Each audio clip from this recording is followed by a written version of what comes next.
المفاهيم تتغير بتغيرات الزمان والمكان والثقافة. الشيعة أكثرهم في إيران. ليش؟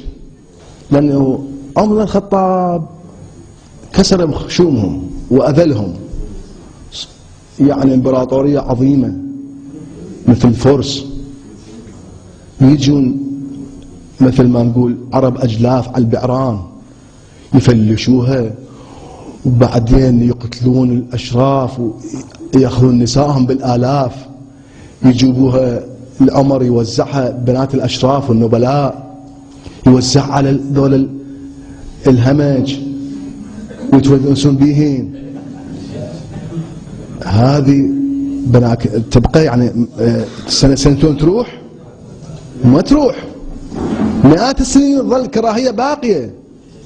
ولهذا أعدى الشيعة إيران مو أبو بكر ولا خالد الوليد، عمر، دائما عمر، يلعنون عمر. ليش؟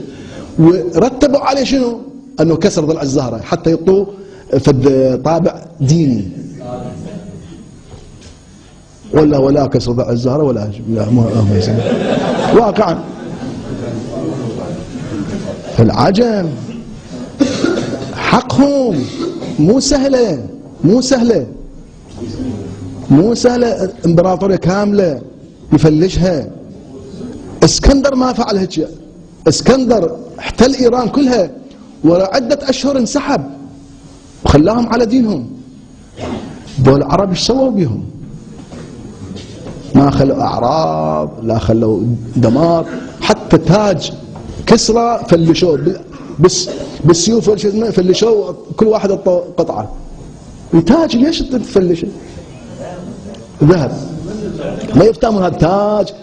لو هالزمان كان الامم المتحده والمنظمات التراث تشتكي عليها، مثل ما طالبان فلشوا بوذا.